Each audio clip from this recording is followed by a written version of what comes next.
जय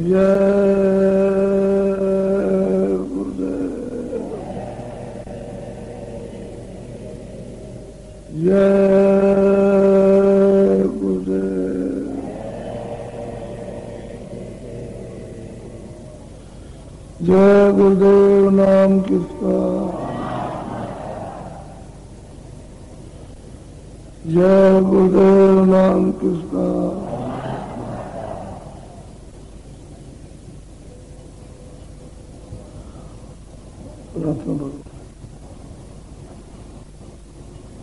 न तू भजो गुरु का नाम,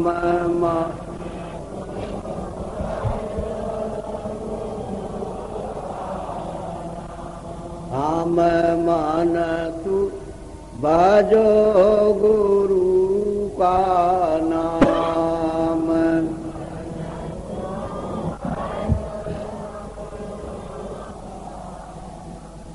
दया मेरे से नर तन पायो,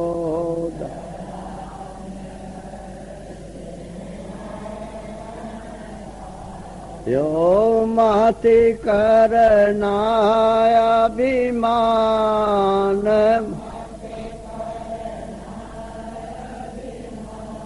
हन मन तू भजो गुरु का नाम।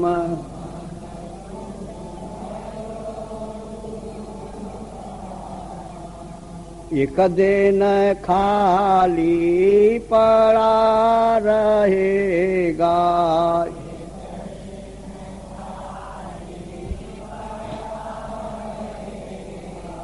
जाई बसे शमशान,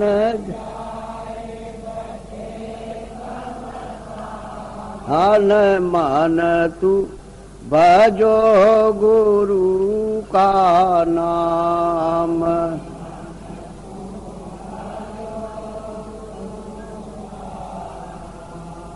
जो धन तुझको दिया गुरु ने,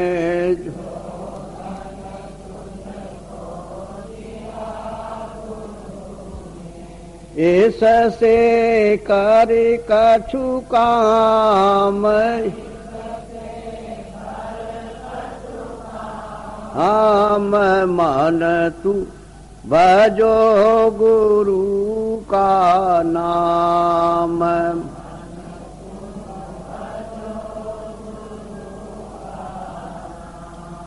अंत समय यों ही लौट जाएगा,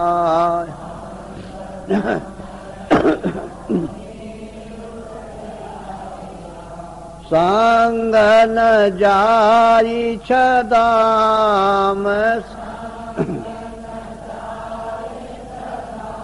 हम मन तू भजो गुरु का नाम।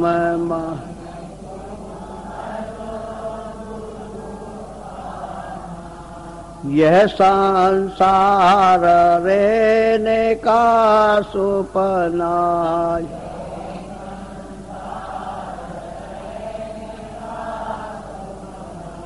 आई किया विश्राम, हम मन तू भजो गुरु का नाम।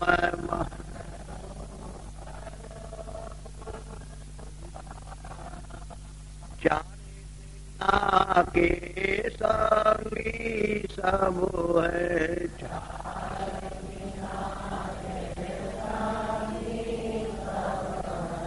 अंत न आवे काम, मैं मन तू भजो गुरु का नाम।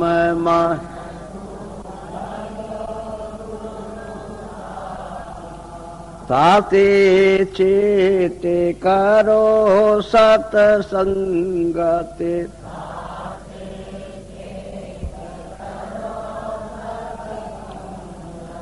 भजन करो आठो याम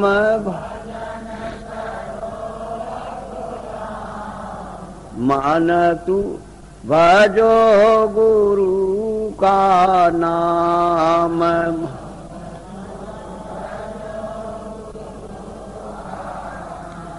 यही भजन तेरे संग चलेगा,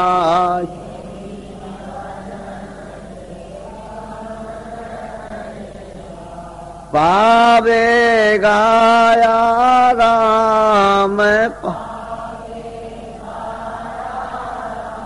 हम मन तू भजो गुरु का नाम।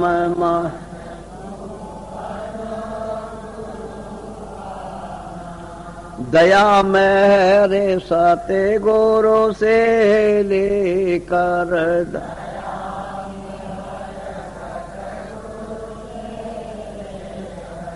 चढ़ो तेरा कोटि धाम। मैं मन तू भजो गुरु का नाम।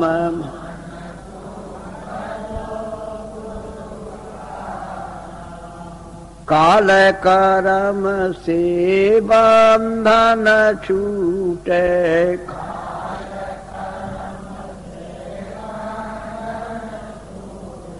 मेरे पुरुष सत्य नाम।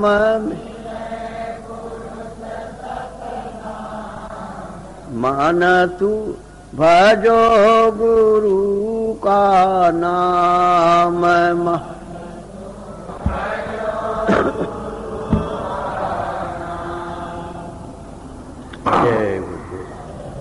सही है कि संसार में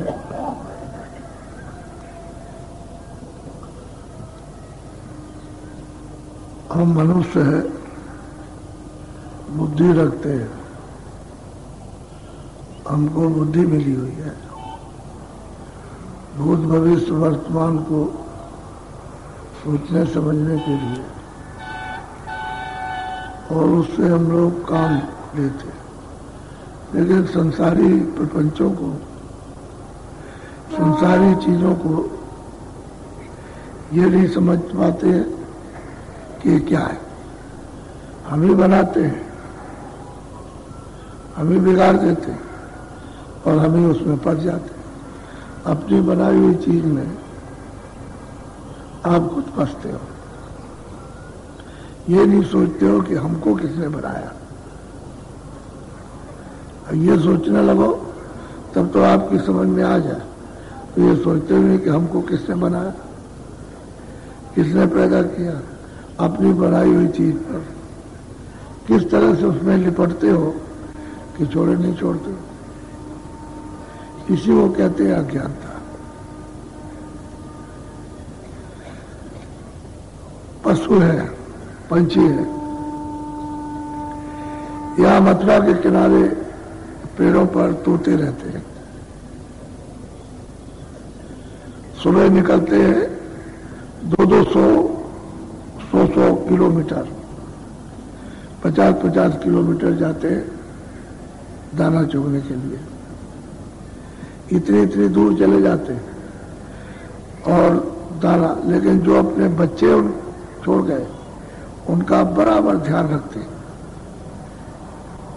वो वहां दाना चुगेंगे, सब कुछ होगा और अपने यहाँ रख करके और ले आएंगे बच्चों को। और जहां जहां घोंसला है, जहां जहां घर है, उसमें सीधे जाएंगे। इतनी दूर जाने पर और जब लौटते हैं तो अपने अपने घोंसले में जाते हैं, अपने बच्चों के पास। वो पंछी है, उनको कितनी याद रहती है। और आप बुद्धि रखने वाले मनुष्य हो तो सब भूल जाते हैं, सब के सब। तो आपको क्या कहा जाए, मनुष्य कहा जाए, कुछ और कहा जाए। मनुष्य तो बुद्धि रखता है और वो पंछी होकर के अपना डेरा भी जानते हैं सबको। तो कहते हैं भजन करो आठों जाम। उसका हर तरह से जब आप सही मतलब समझ लोगे तो बुद्धि का सही उपयोग करोगे, और नहीं तो बड़ा मुश्किल। जब आपको भेद बताया साधन भजन करते हो कि हमको भाई वहां जाना है, अपने घर में जाना है, रास्ते में ये मुकाम पड़ेंगे, ये टेके पड़ेंगे। मुकाम कहते हैं पड़ाव, विश्राम करने के पड़ाव। जब सुरतें उधर से उतार कर लाई गई हैं तो इन्हीं पड़ाव पर ठहराई गई। ऐसे नहीं कि पड़ाव से सीधे ही भगा दिया, बहुत दिनों तक रुकी और फिर वहां से तो स्थान दर स्थान जब लाई गई फिर नीचे उतारी गई। अब जब रास्ता मिल जाए, भेद मिल जाए, तो आपको क्या करना चाहिए? याद। काम कर रहे हो, लिखा पढ़ी कर रहे हो, पर उसको याद करते हो। रोटी खा रहे हो तो उसको याद कर लो। रोटी तो मुंह से खा रहे हो ना, हाथ से उठाया मुंह से खाया, लेकिन याद उसकी जब सो तो उसी की याद में सो जाओ। इसको कहते हैं आठों जाम। हर वक्त चलते फिरते खाते पीते, और जब कमाई शब्द की हो जाए तो शब्द 24 घंटे को जाना, 24 घंटे बोलता है, एक क्षण भी बंद नहीं होता। हर वक्त आवाज सुनाई देती, हर वक्त बाजे सुनाई देते, हर वक्त वाणियां आती, तो कहते हैं बराबर उनको सुनते रहो। यह 24 घंटे भजन करो, आठों जाम, 24 घंटे भजन करो, कभी छोड़ो मत। जब इस तरह की साधक की दृष्टि लग जाती है तो उसका सब कार्य, शरीर के काम का, उसका सबका परमार्थी होने लगता है, परमार्थी कार्य होने लगेगा। वो कर्म परमार्थी होने, तो वो कर्म लिपायमान नहीं करता, आपको बंधन में नहीं डाल सकता। और जो इसमें लग करके करोगे उसको छोड़ करके उससे बंधन हो जाएगा। आपने पेट भरने के लिए, बच्चों की सेवा के लिए, आए गए के सत्कार के लिए वो कर्म किया है, तो आपको बांधेगा नहीं। लेकिन अतिरिक्त जो कर्म करोगे तो आपको बांध लेगा। तो उधर से ध्यान हट गया, चिंतन हट गया, याद नहीं करते हो, और शब्द को आपने प्रकट नहीं किया, उस शब्द का साथ नहीं किया, तो 24 घंटे आठों जाम फिर आप नहीं कर सकते। तो भजन करो आठों। पहले जो है आपको, जब थोड़े लोग थे, बड़ा कमरा, बड़ा हाल, या किसी से घिरवा दिया कि भाई इसमें जो जिज्ञासु है इसमें आ जाए और बैठ जाए, इनको नाम दे दिया, नामदान दे दिए, तो आप नामदान लेते। तो ऐसा नहीं सोचो कि वो जो आकर के अंदर बैठ गए वो चले नहीं गए, उसमें से बहुत चले गए फिर कभी नहीं आए। आपने तो सोचा कि ये नामदान ले गए, नामदान ले लिया तो बस, ऐसा नहीं। चाहे ऐसे भर्ती करो, चाहे खेल के भर्ती करो, कैसे भी आप भर्ती करो, लेकिन जो चलने वाले हैं उनको पकड़ लेते हैं, और जो नहीं चलने वाले हैं उनको उम्मीदवार कि अब की जब आएंगे तब फिर मतलब यह है कि तुम्हारी परीक्षा होगी, फिर ले लेंगे। सत्संग सुनो, वो लोग सत्संग सुनते रहते हैं, फिर ले लेते। सत्संग से मजबूती, स्थिरता, पक्का धारणा, इच्छा जागती है, लगन लगती है, तो सत्संग सुनने की बड़ी जरूरत है। ऐसे नहीं कि नामदान दे दिया बस हो गया, नहीं, सत्संग जरूरी है। और फिर भजन, तो सत्संग से भजन होगा, वैसे नहीं। तो कहते हैं कि भजन जो गुरु ने रास्ता दिया उसका भजन, जो आपको नामदान में जो बताया, जो युक्ति बताई, उसका भजन करो, इसको कहते हैं गुरु का भजन। दिया हुआ नाम भजो, वो तो अंदर का भेद बताया, उन्होंने अपना भेद तो कुछ नहीं कहा, वो तो स्थान स्थान का भेद कि भाई ये ईश्वर का भेद है, ये ब्रह्म का भेद है, ये पार ब्रह्म का भेद है, ये उनका भेद, ये सच्चे ये सत्पुरुष का भेद है, तो भेद बता दो। और कहा मदद मैं करूंगा तुम्हारी, मैं यहां भी तुमको मिला हूं और जब तुम अंदर चलोगे तो उधर भी मिलूंगा। लेकिन यह है कि अंदर चलने के लिए हमारा तुम्हारा प्रेम हो जाना चाहिए। हम तुमसे प्रेम कर लें तो हमसे प्रेम कर लो, मैं तुम्हारा हो जाऊं तो हमारे हो जाओ, इसमें आसानी होगी। जब मित्र से प्राप्त प्रगाढ़ मित्रता हो जाती तो जिधर हो जाता उधर वो भी जाता। जिससे प्रेम किसी से भी हो उधर जाएगा तो वो भी उधर चला जाएगा। ऐसे ही महात्माओं से प्रेम कर तो उनके साथ जाने में तकलीफ नहीं, उनको लेने में तकलीफ नहीं, उनको पकड़ने में तकलीफ नहीं। अब प्रेम नहीं है, ना आप उनके साथ जाओगे ना आपके साथ, ना आपको पकड़ेंगे और ना आप उनके साथ जा सकते। तो प्रेम, भजन करो आठ हो जाओ। तो प्रेमी को फिर सत्संग जब सुनेगा तब फिर ये लगन लगेगी। पहले उसकी समझ में क्या आएगा कि नामदान क्या कहते हैं, ये दुनियावी मंत्र थोड़ी है, कैसे मंत्र दे दिया तो ये मंत्र, ये नामदान है, आत्म धन का दान। उन्होंने भेद बताया कि खजाना गड़ा हुआ है, अभी बैठ के तुम थोड़ा सा मदद करो निमित्त मात्र, तो हम साथ देते हैं, खुद जाएगा, खोद लोगे और प्रकट हो जाएगा। फिर साधक साधना करता है, उसमें वो गुरु मदद कर देते, मदद करते हैं, सहायता देते हैं, तो फिर प्रकट हो जाता है। अब घाट पर बैठ कर तो पूरी मदद करते हैं, अगर खींचेगा नहीं तो सूरज चढ़ेगी नहीं, वो खिंचाई करते हैं, वो शब्द में डाल करके खिंचवाते हैं, तब ये सूरज चढ़ती है, नहीं तो ऐसे कैसे। और आप दिन रात बैठे रहो और गुरु की कृपा न हो तो इतना भी नहीं आएगा, कुछ नहीं सुन सकते। और घाट पर बैठा करके सुनाते हैं, क्योंकि तुम्हारे पास कर्म बहुत लगे हैं, बहुत कर्म बेशुमार, वो तुम उनको अपने आप धो नहीं सकते हो। तो गुरु की कार्रवाई समर्थ है, वो सब कुछ कर सकते हैं। कर्मनाश करने का किसी को भी अधिकार नहीं है, क्योंकि उसके परे वो जाते नहीं, तो जो उसके परे जाएगा वो कर्मनाश करेगा, उसके परे नहीं जाएगा तो कर्म कभी नहीं नाश हो सकते। तो जब हम शरीर में बंधे हुए पंचभौतिक में, तो सूरत इसमें फंसी है, अब इससे नहीं निकलती, कैसे निकलेंगे, इसी में फंसी, और इससे तो इसमें फंस गया, ये भी तो जड़ चीजें हैं, इनमें फंस गए, तो वहां से कैसे सिमटेगी, नहीं निकलती। लेकिन जब भजन करते हो तो धीरे धीरे धीरे धीरे वो सिमट करके सब यहाँ आती है, तो कहते हो हमारा ये सब शून्य हो गया, शून्य हो गया, इधर का कुछ ख्याल नहीं रहा। जब भजन बनने लगता है और आवाज सुनाई देने लगती है और दिखाई देने लगता है, तो इधर का सब ध्यान टूट जाता है, सब हट जाता है, फिर उधर हो जाता है, तो सिमटाव होता है। जब सिमटाव होता है तो कहते हैं ये सब काम नहीं करता, ये बिल्कुल ऐसे हो जाते हैं जैसे मुर्दा, जैसे इनमें कोई जान है ही नहीं, निरस।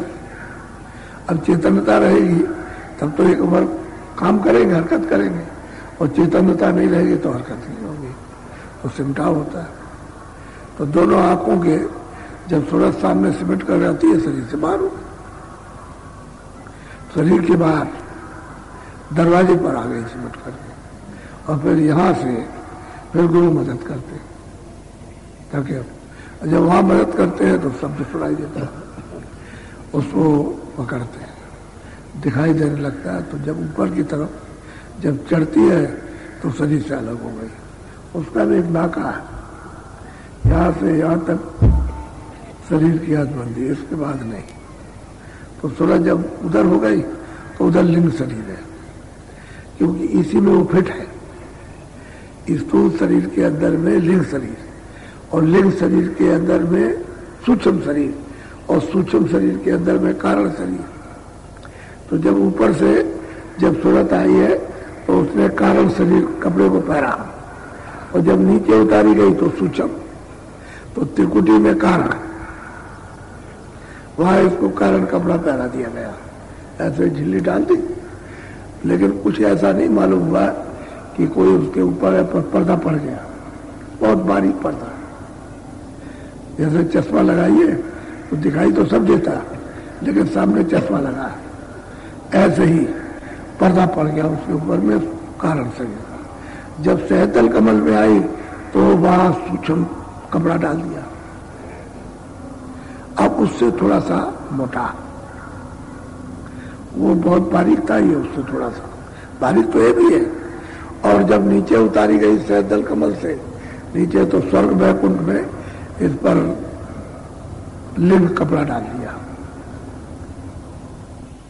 अब वो उससे भी ज्यादा मोटा है।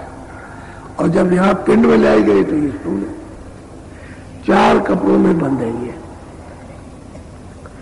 स्थूल है, लिंग है, सूक्ष्म है और कारण है। तो अब उसमें अब वही कपड़ा इसमें आ गया, तीनों इस तरीके। जब निकलेंगे तो बस अपना अपना छोड़ेंगे, ये छोड़ देगा फिर ऊपर में लिंग छोड़ देगा, फिर ऊपर में सूक्ष्म छोड़ेगा और त्रिकुटी में कारण छोड़ देगा। जब कारण छोड़ देगा तो सूरत आजाद होगा कर्मों से, चाहे पाप हो चाहे पुण्य हो, कुछ भी हो, कोई कर्म सबसे अलग हो जाए, तब गुणातीत हो जाएगा, इन सबसे परे हो गए। फिर वो जब परे हो जाएंगे तो शब्द की धार में हो जाती है। इतने कपड़े कोई पार करने वाला हो तब तो उनके कर्मों को माफ कर सकता, और पार नहीं आता जाता है तो माफ नहीं कर सकता, वो भोगेगा, वो बच नहीं सकता। तो कहते हैं कि ऐसे समृद्ध पुरुष की जरूरत है कि वो मिल जाए सौभाग्य से। अभी तो अपने अपने भाग की बात है कि जीव वहां तक पहुंच जाए सोच समझ करके, कुछ अपनी बुद्धि तो कम से कम काम में ले, तो सोच ले तो वहां तक पहुंचे तो काम बने। तो घाट पर बैठ करके तब मतलब यह है कि फिर गुरु कार्रवाई करते हैं, क्योंकि बाहर में बगैर दरवाजे के गुरु की कार्रवाई नहीं हो पाती। तो वास्तव में जो दया लेना चाहिए वो दया नहीं मिल पाती, क्योंकि घाट पर सुरक्षित नहीं बैठी। अब एक घाट को छोड़ के मन इसको बुद्धि उचित खींचे खींचे इंद्रियों के दरवाजों पर, भोग विलासों में, तमाम वासनाओं में, इसमें ये लिप्त है तो भागता फिरता, कभी आंख पर, कभी कान पर, कभी नाक पर, कभी किसी पर, कभी इंद्री पर, कभी इधर कभी उधर भागता फिरता है। 9 दरवाजे उन पर चारों तरफ, तो स्थिर होता नहीं है, तो कार्रवाई नहीं हो पाती। जब उसको घेर के ले आएंगे और दोनों आंखों के सामने तिल पर जब उसको एकाग्र करेंगे, एकत्रित करेंगे, तो कार्रवाई होगा। इसीलिए जोर देते रहते, कुछ करो कुछ करो कुछ करो, चेत के करो, तो थोड़ा सा 2 मिनट रोको, 4 मिनट रोको, 10 मिनट रोक लो, थोड़ा रोकने की कोशिश करो, तो ये भागता रहता। तो असल में बात यह है कि आप में भूख नहीं है, प्यास नहीं है, अभी दर्शन दीदार की, इस जगत से छुटकारा पाने की अभी आपके अंदर तड़प नहीं है, उसको पाने की प्यास नहीं लगी, उसी में देर होती। लेकिन सत्संग सुनते सुनते प्यास भी लग जाएगी, भूख भी लग जाएगी और तड़प भी आ जाएगी सत्संग बगैर उसके। बोलो तो ये इस बात का ये ध्यान रखो कि उनके एक शब्द के कितने माने। एक ही शब्द लीजिए तो उसको कहते नहीं आप, और उसका पूरा नहीं होगा। इसलिए भजन करो, जो गुरु ने नामदान दिया है उसका भजन। घाट पर बैठ करके, और तो मतलब यह है कि जो सो गया है, आप सो गए उसकी तरफ से, तो आप धीरे से लग करके जाग जाओ। शब्द तो हो ही रहा, नाम तो हो रहा, नाम तो कभी बंद होता नहीं है। वो तो तुम्हारे ऊपर में पर्दे पड़े हुए, इसकी वजह से अचेत हो गए हो। अब गुरु चिता लेंगे, वो जगा लेंगे, लेकिन बैठे तो रहो सामने, सामना मत छोड़ो, इधर उधर हो जाओगे तो फिर बड़ा।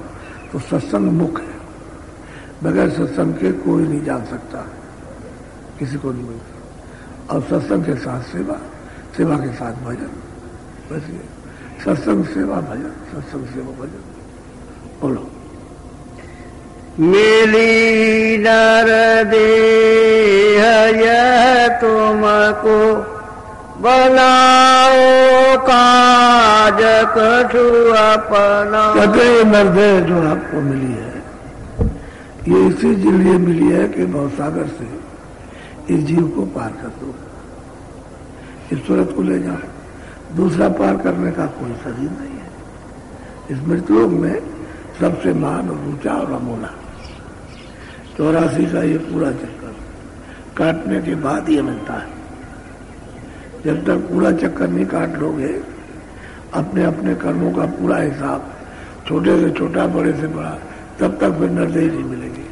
तो इतना चक्कर काटने के बाद आपको नरदेही मिली, अब जगह पर आ गए तो कहते हैं इससे कुछ काम करो अपने लिए, यानी सूरत के लिए। तो सूरत तो चेतन है, कोई जड़ तो है नहीं, और सूरत कोई मन नहीं है, कोई बुद्धि नहीं, कोई चित्त नहीं है, कोई अहंकार नहीं। ये सब चीजें अपने अपने स्थान की है। ये मसाला है, ये हमको दिया गया काम के लिए, जैसे ये दिया गया काम के लिए, ऐसे ही मसाला दे दिया गया। अब चेतनता से तो काम करता है, लेकिन वैसे जड़ है। वैसे मन बुद्धि चित्त ये चेतन नहीं है, ये तत्व है जड़। लेकिन जहां ये चेतनता है वहां चेतन हो रहा, उस चेतन के साथ तो इनका भंडार है। जब ऊपर से सूरत उतरेगी तो पहले तो अकेली आई है शब्द के साथ, जब उतरेगी तो साथ साथ जब कपड़ा पहनाया जाएगा तो ये दिया जाएगा। कपड़े इसलिए पहनाया जाता है कि शब्द, स्पर्श, रूप, रस, गंध 5 चीजें, इसका बोझ शुरू हो गया। शब्द का बोझ, स्पर्श का बोझ, स्पर्श कर दिया, रूप का रूप दिखाई दे रहा, सुगंधी है और रस है, मिठास, इन सब चीजों का बोध होने लगता है। ये चीजें मिली। जब नीचे कपड़ा, इसको और नीचे उतार करके कपड़ा पहना गया तो इसके साथ में मन, बुद्धि और चित्त और अहंकार 4 और लगा दिए। इसी के साथ शब्द, स्पर्श, रूप, रस, गंध और मन, बुद्धि, चित्त और अहंकार, ये हो गए 9। अब यार सूक्ष्म शरीर 9 तत्वों का हो गया, पहले 5 का था। और फिर और जब नीचे उतारा स्वर्ग बैठुन में तो लिंग शरीर 17 तत्वों का। उसके साथ क्या किया? 10 इंद्रिया और मन, बुद्धि, चित्त और अहंकार 10 4 चल रहा, और रजोगुण, तमोगुण, तमोगुण ये 17 तत्वों का ये लिंग शरीर है। और जब यहां मृतलोक में यहां उतारा तो खाली 5 तत्व, जल, पृथ्वी, अग्नि, वायु, आकाश, उसका ये खोल है, ये यहां का। तो कहते हैं मिली नरदेह तुमको अब की बनाओ कुछ काज अपना। कहते हैं अपना काम कुछ करो, तुम जिधर से आए हो उन्हीं को उलट चलो। लेकिन उल्टोगे कैसे? कोई जानकार उल्टा हुआ मिले, कोई जानकार अनुभवी को मिल जाए तो उसके पास जाओ। अब खोज करते रहोगे कोई तो मिल जाएंगे। अगर कोई आदमी निकले कि भाई मैं चलता हूँ कहीं खोजूंगा, तलाश करूँ, तो उसकी खोज व्यर्थ नहीं है, वो वहीं जाके रुकेगा। मुझे मालूम है जब मैं खोज रहा था तो एक त्रिकालदर्शी पंडित मिले, कह लगे देखो मैं त्रिकालदर्शी हूँ, मुझसे जो पूछना हो पूछ लो। तो हमने कहा महाराज हम कुछ पूछना तो कुछ नहीं चाहते, आप ईश्वर बताइए। कह देखो असली बात यह है कि तुम ये हो, बता रहा हूं। तो मुझे उनके बताने पर बड़ी श्रद्धा हुई। तो उन्होंने साफ कहा कि देखो ऐसा है कि जिस चीज की तुम तलाश करते हो वो मेरे पास नहीं है। वैसे मैं तुमको त्रिकालदर्शी हूं, बता दूंगा, लेकिन वो चीज मेरे पास नहीं है, क्यों? मेरे पास तुम रोक नहीं सकते हो, तुमको दूसरी चीज की तलाश है। और ये बता सकता हूं कि कितने दिन में मिल जाएगी, 6 महीने के अंदर में आपको मिल जाएगा, ये उन्होंने बताया। तो बस कह लगे आप कैसे ही, आप सब जगह ऐसे ही तलाश करते रहो, खोजते रहो, और वो 6 महीने के अंदर आपको मिल जाएगी, ये हम बता देते आपको। लेकिन मेरे पास नहीं है, और तुम मेरे पास रुक भी नहीं सकते हो। मैं अगर रोक लूँ तो नहीं रुकोगे, क्योंकि वो चीज है नहीं हमारे पास। और 6 महीने मिलेगी, तो तलाश करते करते करते 6 महीने पूरे नहीं हुए और स्वामी जी महाराज मिल गए। सही बताया था। कहने का मतलब ये है कि खोज करते रहो, और जो चीज की खोज है आपको नहीं पता है कि मैं क्या खोज रहा हूं, लेकिन वो मिल जाएगी, कि वो तो महापुरुष काम करते रहते हैं। दर्शन पार भी, और वो सत्य देश में जाते हैं, पूरा मतलब रोज हाजिरी देते हैं वहां, और वो सबको जानते हैं, उनको कोई नहीं जानता, वो कभी प्रकट होते भी नहीं, और जब से सुनते आए तब से वो आए, और बराबर संभाल करते रहते। ये उन्हीं की तो कृपा है जो प्रगट संतों को भेजा गया। अगर सत्पुरुष के दरबार में ये सब चीजें पेश न करते तकलीफों की, तो जीवों को तो कभी मौका मिलता ही नहीं घर जाने का, पता ही नहीं लगता कि घर कहाँ है। तो उन्हीं की दया हो गई, तब फिर सत्पुरुष ने वहां से फिर संतों को भेजा, जाओ प्रगट होकर के और रास्ता इनको बताओ, मदद करो, ले आओ। और गुण तब भी है, उनको कोई नहीं पहचान, क्योंकि वो ये काम तो करते नहीं, और उनको कोई पहचान नहीं सकता। कहीं ऊँट चलाएंगे, कहीं कुछ करेंगे, कहीं कुछ ऐसा, ये सब दिखावटी वो करते रहते हैं, कोई नहीं जानता, और जानते सब है, कुछ नहीं छुपा उनसे, क्योंकि रोज दरबार में हाजिरी देते हैं और सबके पास जाते हैं, खुदा के पास भी और रब के पास और अल्लाह के पास, और ऊपर जाएंगे उसके पास लौट के आएंगे, लेकिन उनको नहीं कोई पहचान। इतना ही लोग जानते हैं कि बहुत सीधे है बस, इसके अलावा और कुछ नहीं। और प्रगट जो संत होते हैं उन्होंने ये काम ये बताते हैं रास्ता और मदद देते हैं। बोलो। पांचो माते आई इस जग में, जानियो रहने का सुपना। क्यों इस जगत में आकर के फंसते हो? अरे भाई जितना कम अपने को फंसो उतने अच्छा। तो तुम ये सब देख रहे हो जो कुछ, ये सब रात्रि का स्वप्न है। सही बात यह है कि रात को सो जाओ तो सब कुछ न कोई राजा है, न कोई रैयत है, न कोई धन है, न दौलत है, न बच्चे, क्योंकि सो गए। तो रात्रि का जब उठे वो तो है बात। एक गरीब होता है कि मैं फलाने मुल्क का बादशाह है और सब मेरे हुक्म में चल रहे, रात को स्वप्न देख रहा और सुबह उठा रुपये। ऐसा ही है, राजा है, रात को सो रहा और फकीर हो गया, हमारा सब राज का सब चला गया, कुछ नहीं हमारे पास। और आँख खुली तो जैसा का तैसा। कहने का मतलब ये सब रात का, दिन का भी स्वप्न है और रात का भी स्वप्न। दिन देखो रात को सो खत्म, रात को देखो दिन में जब वो खत्म। तो ये रात्रि का स्वप्न है पूरा का पूरा। इसमें कुछ भी पढ़ने वाला नहीं अपने हाथ। ये सब भ्रमी भ्रम, और मतलब यह है कि फंसना ही फंसना है और मिलेगा कुछ नहीं। वो तो हिरन जब दौड़ता है रेतीले मैदान पर तो सोचता है कि अभी पानी भरा, ऐसा मालूम होता है पानी भरा तो बड़ी चौकड़ी लगाता है, आगे जाता नहीं। फिर देखता कि अभी ये आ गया पानी, और भागेगा, प्यास के मारे वो भागता है, पानी नहीं मिलता। इसी तरह से मनुष्य शरीर में ये जीव भाग रहा है, ये मन के कहीं मिल जाए हमको, तो कहीं नहीं मिलता, चारों तरफ भागता। तो कहते हैं फंसो मत जाल। ये सब रात्रि का दिन का स्वप्न है, इससे कुछ करो अपना काम। नरसे बड़े सौभाग्य से ये जुगों जुगों की बात अब की आपको दी गई, इसीलिए कि अब की भजन कर लो, और सूरज जहां से आई है वही पहुंचा दो इसको। ये करो, नरदेही को बर्बाद मत करो। बोलो। देह और गृह सब झूठा, वर्म में काहे को खप। और कहते हैं कि ये देह और देह संबंधी सामान, कहते हैं दोनों झूठे। तो कहते हैं क्यों इस भ्रम में फंसते हो?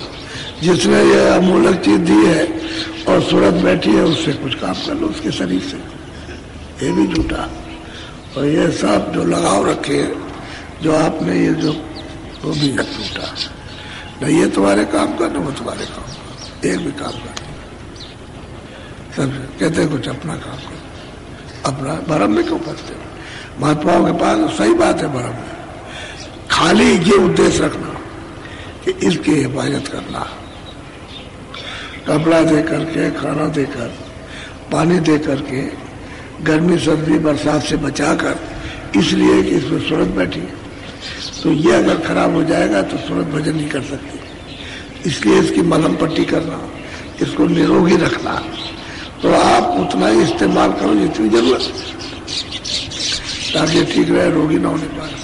और संयम तोड़ दोगे तो रोगी हो जाएगा, और संयम से रहोगे तो स्वस्थ रहेगा, तो भजन बन जाएगा। आपको तो शरीर को निरोगी रखना चाहिए।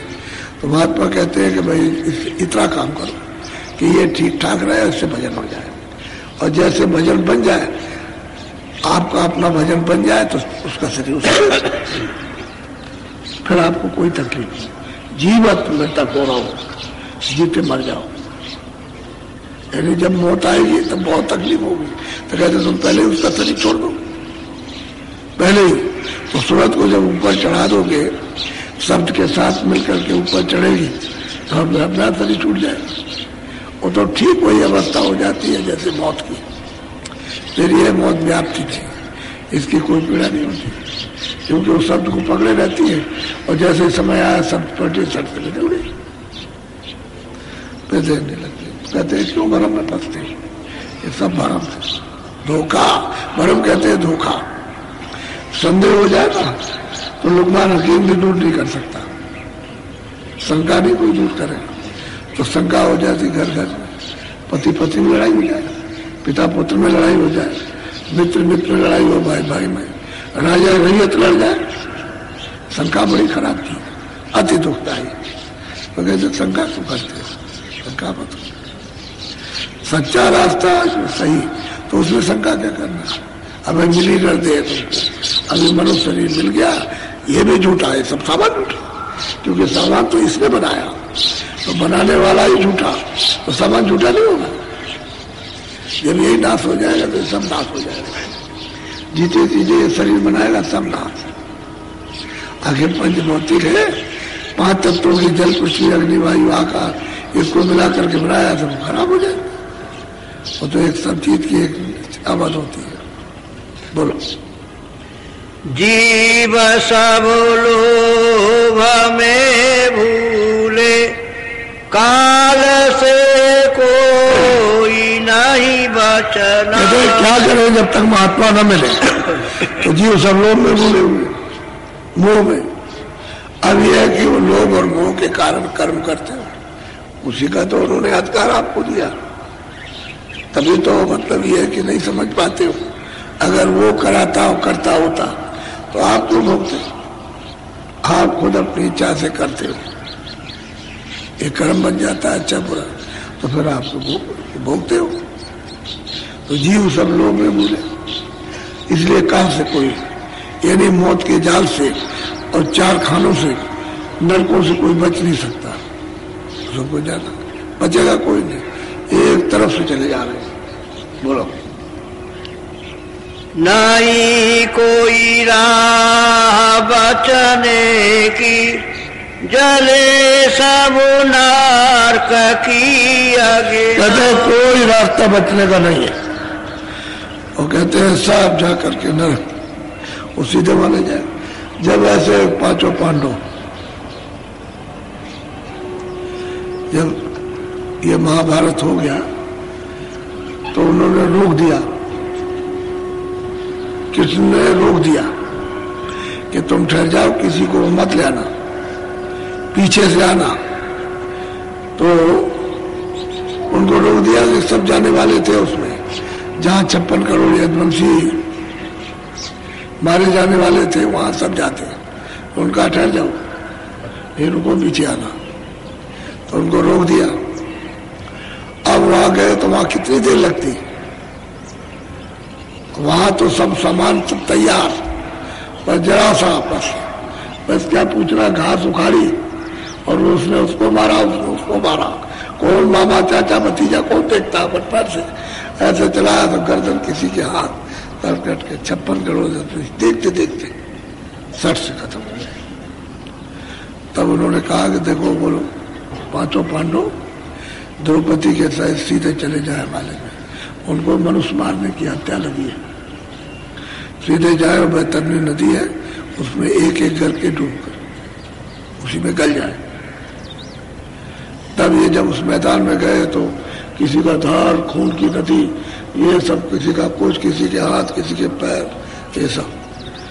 तो एक दिन पहले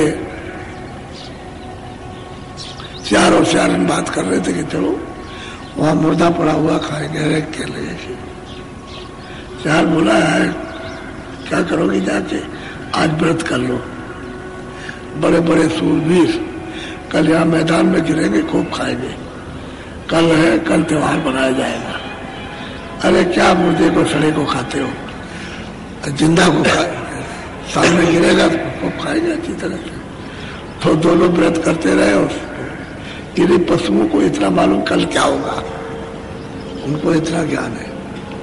बिल्ली अपने बच्चों को लेकर गांव से बाहर चली जा रही हो और कोई आदमी देख ले तो गांव पर भारी घटना होने वाली, फौरन छोड़ दो, फौरन छोड़ दीजिए, क्योंकि वो बच्चों को बाहर लिए चली जा रही गांव से बाहर। ये पशु भी आपको बोध कराते हैं कि घटना होने वाली है और आप उसको भी नहीं समझ पाते तो कोई क्या करेगा। कहते हैं नहीं कोई राह बचने की, जले सब नरक की, सब के साथ एकदम चले जा रहे हैं। अब उससे बचाएगा कौन? अब तो कर्म का है जो किया। और फिर आज के वक्त में कौन बचा सकता? अब तो आपको पता ही नहीं कि कौन अच्छा कर्म है, तो जो आप कर रहे हो तो कर ये भर जी बचा। और उसके लिए क्या है, वो तो एक खेल है उसका, 3 लोग के मालिक का, क्या बिगाड़ने में देर लगती है? ये देर तो जीवों की है कि जो वहां से आए हैं और यहाँ रात और दिन, मतलब ये है कि किस तरह से वो यातनाएं भोग रहे और कोई उनके लिए बचाने वाला नहीं, हमदर्द नहीं है। अब ये तो उनको क्या है, वो तो शासन कर रहे हैं, उनका तो एक खेल ही है जीवों को फंसाने का ताकि आगे न जा सके, और उन्होंने रोक लिया। अब कोई बच सकता है, कोई महात्मा मिल जाए तो बच जाएंगे, तो बचने वाला कोई नहीं। बोलो जलेंगे आग में निस दिन, बहुरी भोगे जन्म। और कहते हैं कि नरकों की आग में, हाँ वो मैं कह रहा था कि जब उन्होंने पूछा कि भाई हमको क्या आदेश कर गए, कह लगे तुमको मनुष्य मारने की हत्या लग गई, किसी को मुंह मत दिखाना और सीधे चले जाओ मुंह ढक करके और सब के सब नदी में गिर जाओ। सब गए।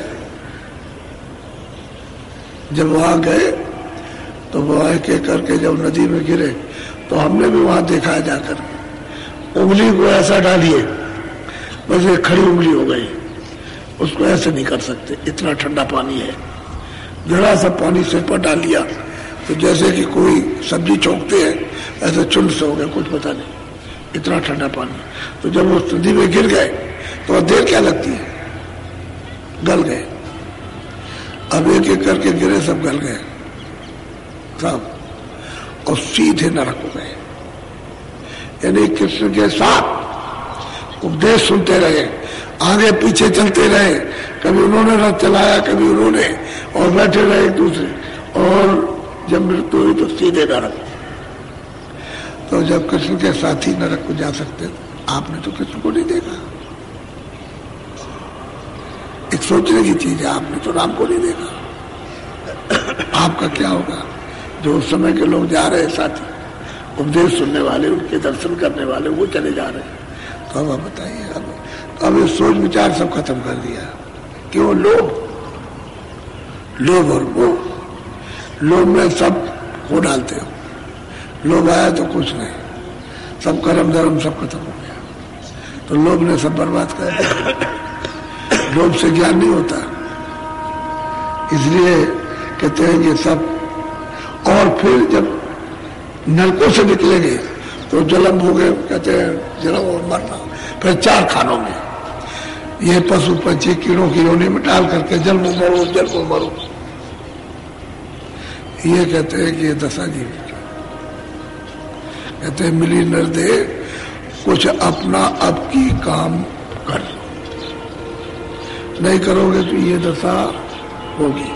बोलो, ये महापुरुषों के सत्य वचन है, इसको कोई काट नहीं सकता। सत्य है, कटु सत्य है, इसमें हेर फेर नहीं। बोलो, भटकते वे फिरे खानी, नहीं कुछ ठीक उन लगा। अब कहते हैं खान खान, यानी पशु खान नहीं, पंछी खान में, कीड़ों की खान में। कहते हैं कि भटकते।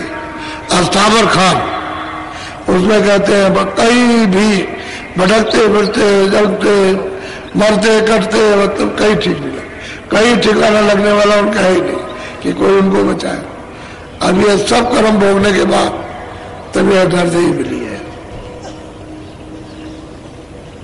इतना दुख उठाने के बाद। और अभी फिर वही कर्म करने लगे, वही जाने का, वही फिर करने लगे, वही लौटने का। अभी वो करके आए, रो रो करके आए हो, अब फिर वही शुरू कर दिया मजा लेने के लिए। कितने दिन का मजा, खाली आदत पड़ी हुई है और कुछ मजा तो है ही नहीं। अगर मजा मिल जाए तो फिर क्या बात, तो फिर मजा मिल गया। ये तो आदत है, एक स्वभाव पड़ा हुआ। और मुसलमान कहते हैं, हमने उनसे कहा, हमने भाई ये तो मुर्दा है, ये क्या करते हैं? कह रहे क्या बताया जाए, हकीकत आप कह रहे हैं लेकिन जायका है, जाए। तो मैंने कहा इसमें जायके में तो तुम फंस जाओगे। फिर तुमने खुदा को देखा? कह रहे खुदा को नहीं देखा। हमने क्या बार नमाज पढ़ी, कितने बार पढ़ते रहे? नमाज तो हम पढ़ते रहे, वैसे तो कभी झलक आए, क्या झलक करनी। तो मैंने कहा ये जो काम करते इसमें खुदा की रूहें नहीं है। कहते हैं रूहों पर रहम करो, खुदा कहता है रूहों पर रहम करो, जीवों पर दया करो। तो ये क्या करते हो? हमने क्या ऐसा लिखा हुआ उसमें कि रूहों को इस तरह से तुम सताओ? तो कहने का मतलब यह है कि सब चले जा रहे हैं, सब के सब एक तरफ से जले गए नरक के। और नरकों की तकलीफ, वहां की यातनाएं एक बात की है, करोड़ करोड़ बात की यातनाएं। किस तरह से चिल्लाते हैं, सड़ाए जाते हैं, काटे जाते हैं, जलाए जा रहे हैं, किस तरह से। और वहां देखा महात्मा महापुरुषों ने जब देखा तभी तो उन्होंने कहा अगर वो नरक ना होते, दोजख ना होते तो कहते क्यों?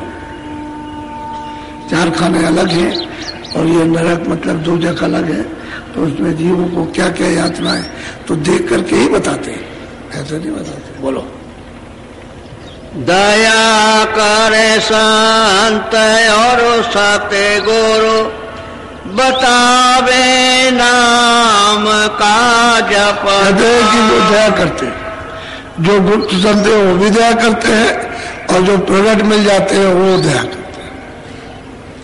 कहते हैं फिर कहते हैं जब प्रकट मिलेंगे तो नाम का कहते हैं कि भजना, नाम का भजना, भजन करना, वो आपको बताएंगे। तो कहते हैं नरदेह भजन के लिए मिली है, अब ये कर लो, कपड़े भी पहन लो, खाना भी खा लो, देख भी लो, ये सब कुछ है, बच्चे भी पैदा कर लो, सेवा भी कर लो, ये सब कर लो। लेकिन अपना क्यों समझते हो? न तुम इनके और न ये तुम्हारे। सेवा के लिए दिया गया तो एक दूसरे की सेवा प्रेम से करो। अतिथि आ जाता है तो सेवा नहीं करते, सेवा अतिथि की सेवा, लेकिन वो जानता है कि थोड़ी देर के बाद चले जाएंगे, ऐसी सेवा कर दो। वो 2 घंटे का मेहमान, कोई 4 दिन का मेहमान, कोई महीने का मेहमान, और वो 10 बरस का मेहमान, कोई 20 बरस का, सेवा कर दीजिए। अपना क्यों समझते हो कि ये मेरा सेवा, आपको जिम्मेदारी दी है, सेवा कीजिए आप। तो जो सेवा करते हैं वो उनका मन उसमें लगता है, सेवा कर देते हैं। महात्मा को ऐसा थोड़ी कि सेवा नहीं करते, सेवा करते, लेकिन उसमें मन तो नहीं देते, तो सेवा करो आप, ऐसा रहना चाहिए। बोलो। न माने जोक्ति यह उनकी सूरत और शब्द का गए। और वो कहते हैं कि भाई महात्मा कहते हैं भाई तू अपना काम कर ले, तो ये उनकी जुक्ति नहीं मानता कि जिससे कि सूरत शब्द को पकड़ के निकल चले, अपने घर में, अपने वतन में, अपने देश में, अपने धाम में पहुंच जाए, वो काम नहीं करते, वो इसी में लगे रहते, इसी को मुख्य समझते हैं। तो समय निकला जा रहा है, क्या है, समय निकला जा रहा है, जवानी का जोश खत्म हो गया बात, तो क्या फिर तो कुछ कर ही नहीं सकते। अभी तो कर सकते हो, लेकिन जवानी गई, बचपन गई। अरे पहले कुछ कमा के रख लो तो बुढ़ापे में खर्च कर लेना, कमा के रखोगे तो काम आ जाएगा, तब तुम्हारे काम आएगा। और कमाई कुछ नहीं करोगे, रहेगा नहीं, तो फिर क्या करोगे आप? बोलो। बिना सतगुरु बिना करनी छूटे नहीं खाने का। ये बात सत्य है कि बिना करनी और बिना सतगुरु, सदगुरु नहीं मिलेंगे तो करनी आप नहीं कर सकते, उन्हें भजन नहीं कर सकते, रास्ता आप नहीं जान सकते। जब सदगुरु मिल जाएंगे भेदी, तो जब बताएंगे रास्ता, तो आप तब भजन करो। करनी कहते हैं भजन को, तभी सूरज शब्द के साथ जुड़ेगी, क्योंकि शब्द का भेद बताएंगे। नाम का जब भेद देंगे तो फिर सूरज शब्द के साथ जुड़ेगी। और अगर नहीं मिले और नहीं करनी थी, तो ये खानों का, 4 खानों का, 84 लक्ष योनियों का और नरकों का ये फेरा नहीं छूट सकता, ये लगाना ही पड़ेगा सब जीवों को। अभी आए मनुष्य शरीर, फिर जा रहे वापस लौट, वो तो रास्ता खुल गया, सीधे उधरी को जा रहे, चले जा रहे हैं, उनका तो कोई ध्यान है। तो कहते हैं बिना सतगुरु और बिना करनी छूटे नहीं खान का फेरा, 84 का नरकों का ये फिर से फेरा बचेगा नहीं, जाओगे। ये फैसला उनका, ये सत्य है, असत्य इसमें कोई गुंजाइश नहीं। बोलो। हाँ। कहाँ लग मैं कहूँ न को कोई नहीं मानता कहना। अब वो संत जब आते हैं तो कहते हैं मैं क्या करूं, क्या कहूं। मैं इनको बहुत समझाता हूं कि भाई आगे बहुत तकलीफ से भोग के आ रहे, फिर जा रहे हो, फिर तकलीफ उठाओगे, फिर रोओगे, तुम्हारी कोई सुनेगा नहीं। कहते कोई मानता नहीं, आगे चले जा रहे हैं। ये इन्हीं भोगों विलासों में, इसी मोह ममता में, इसी में चले जा रहे हैं, लोभ में, और फिर गिर जाएंगे जाकर। तो इनको कोई निकाल नहीं। अब यही तो है कि उसने तपस्या करके जीवों को मांग लिया। अब मालिक जो है ऐसे नहीं ले सकता, क्योंकि आपने दिया है उसको। जब आपने दे दिया, ऐसे नहीं ले सकते। भाई इतना तो बस इतना ही है कि आप उनसे प्रेम कर लो, बस उनको मान लो, पर इतने में काम कर देंगे। और आप उनको नहीं मानोगे तो फिर नहीं। बस केवल एक ही रास्ता रखा वापस जाने का, प्रेम। और महापुरुषों से प्रेम कर लो तो आपको ले चले। फिर उसमें कोई किसी तरह की जबरदस्ती जुल्म जोड़ ये नहीं है, बस प्रेम कर लीजिए। और ये उसने भी कहा कि तुम भजन कर सकते हो, मैं रोकूंगा नहीं, लेकिन मेरे देश का जो नियम निकालोगे आप, तो मैं उसकी सजा दूंगा। मैंने 4 खाने, जेल खाने बनाए, बड़े बड़े कठिन कारागार, उसमें बंद करूंगा, सजा दूंगा। और नहीं तो तुम भजन कर लो, नहीं हम नहीं रोकेंगे उसको। और महापुरुष कहते हैं तुम प्रेम कर लो। तो कहते हैं कि जब तक सदगुरु नहीं मिलेंगे तब तक खान का ये फिरना नहीं फेरा छूटेगा नहीं। वो अगर मिल जाए तो छूट सकता, क्योंकि सूरत को शब्द के साथ जोड़ देंगे, और जुड़ेगी तो फेरा टूट जाएगा। फिर फेरा नहीं करना है 4 खानों का, 84 लक्ष्यों और नरकों का, और बिना उनके मिले काम बनेगा नहीं। बोलो। हुए मन मुख फिरे दुख में, वचन गुरु का नहीं मान। कहते हैं मनमुख, यानी बच्चों को नहीं सुनते हैं, मनमुख हुए। और भोगों में रत है, और बस ऐसे भटकते वो है दुखी, रोते हैं चिल्लाते हैं कि बड़ी तकलीफ है। यहाँ तमाम लोग आते हैं, सीधा सर्टिफिकेट मांगते हैं। अच्छा जबान से कह दीजिए कि हम ठीक हो जाएंगे। अरे भाई क्यों, कुछ करनी करो, थोड़ा बहुत तो कुछ करो ना। और सीधे आकर के सर्टिफिकेट दे दिया, लिख करके बस कह दीजिए सीधा सीधा। आप सुनिए तो आज ताज्जुब होगा आपको कि इनको किसने बता दिया। सीधा चले आते एकदम से, सीधा यही कहते हैं कि आप कह दीजिए कि हम अच्छे हो जाएंगे, ये हो जाएगा, वो हो जाएगा, बस ये सर्टिफिकेट पहले मांगेंगे, सत्संग भी सुनेंगे, काम वही करेंगे जाने। तो कहते हैं बहुत समझाता हूँ लेकिन वचन नहीं मानते, और लौट लौट करके वही रास्ता पकड़ते, जहां से लौट करके आए रो रो करके वही रास्ता पकड़ लिया, फिर चले जाएंगे। कहते हैं वचन गुरु का मनमुख हो गए, मनमुखी। अरे मनमुखी है, मालिक को ना याद करें, घट में बैठा हुआ दरवाजे पर और उसको ना पाए तब मनमुखी है। और क्या है, रास्ता दरवाजा छोड़ करके भगे चले जा रहे। फिर इतने बड़े किले का दरवाजा मिलेगा कैसे? आपकी नरदेही में तो मिल सकता है, अब फिर अन्नदेही में चले गए तो वहां कहां से कैसे पकड़ोगे दरवाजा, अंदर कैसे प्रवेश करोगे? तो जब जब नरदेही मिली द्वार पर बैठा दिया, ये दरवाजा है पौसागर से पार जाने का, तो आपने दरवाजा वही बैठे हो गई, और फिर उसी तरफ को चले गए, दरवाजे के अंदर नहीं गए, किले के बाहर ही रह गए।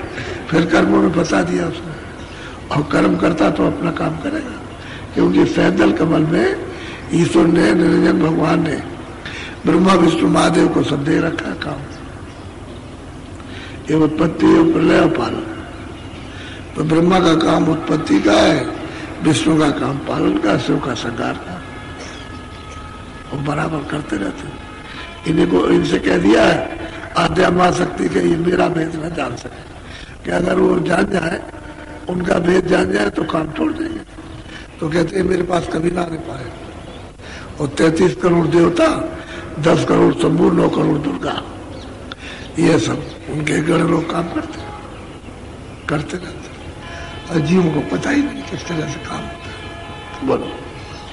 फिकिर नहीं जीव का अपने, पड़ेगा नरक में फूकना। कहते हैं कि अपने अपने जीव का इनको किसी को भी फिक्र नहीं है, जरा भी चिंता नहीं। इतना महात्मा चिताते, जगाते, होशियार करते, सावधान तो वे चले जा रहे हैं, फिर कोई सुनते ही नहीं है, और रो रहे और चिल्ला रहे, बड़ी बड़ी तकलीफ हो गई, ऐसी ऐसी तकलीफ है।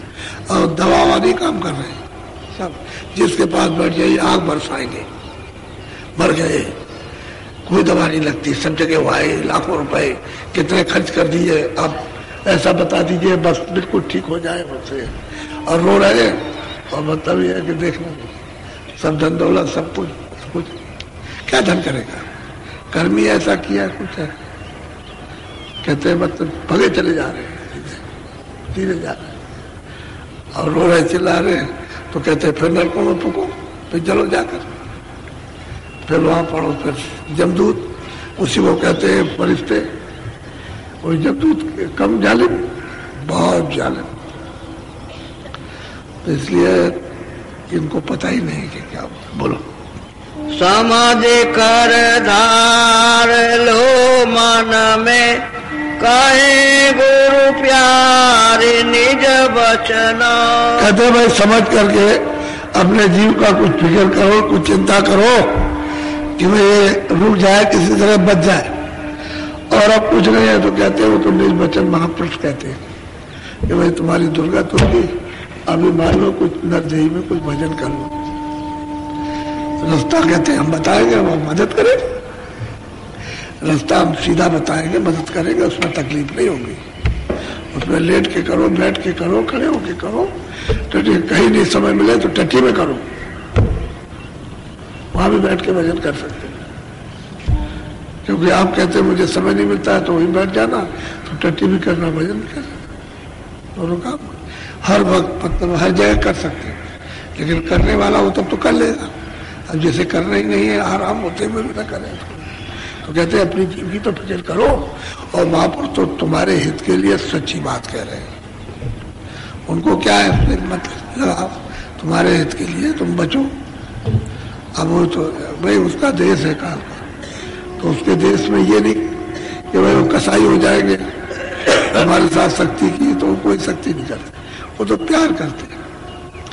और प्यार में आप फंस जाइए तो निकाले जाएंगे, नहीं तो मनमुख मत कहो, कुछ आदेश को समझो। तुम्हारे हित के लिए कहा जाए ये मत करो, ये खराब काम है, इससे दुख होगा, तकलीफ होगी, पीड़ा होगा, रोगी होगे, मतलब ये है कि अंधे हो जाओगे, बहरे हो जाओगे, और ये अच्छा कर्म है, इससे तुम आराम पाओगे। तो वो काम करो जिससे आराम मिले। अब वही करोगे जिससे दुख मिलेगा, तो फिर कैसे, फिर आत्म कल्याण कैसे होगा, वो तो बहुत दूर है। अब वो तो दोनों कर्मों को छोड़ना, यानी पाप को भी छोड़ना, उनको बुरे अच्छे को सबको, तब तो जीवात्मा यहाँ से पास चलेगी। वो उनके पास सामान है, अपना सामान दे करके तुमको साफ कर देंगे और निकाल लेंगे तुमको। तो हर तरह से महात्माओं ने जीवों को संभालने की कोशिश की, जब जब आए तब तक, लेकिन जीव ऐसे रहे कि बस फंस गए इसी मोह ममता लोभ में। तो लोभ सकल व्याधियों का मूल, यानी लोभ जो मोह सब व्याधियों का मूल है, यानी दुखों का कारण, खजाना है। और जिसमें ये आ गया और रोता ही रहता है, कभी प्रसन्न नहीं होता, रोते रहते, पहले भी रोते रहे अभी, और जाते वक्त भी रोते चला जाए। तो कुछ थोड़ा भजन करो।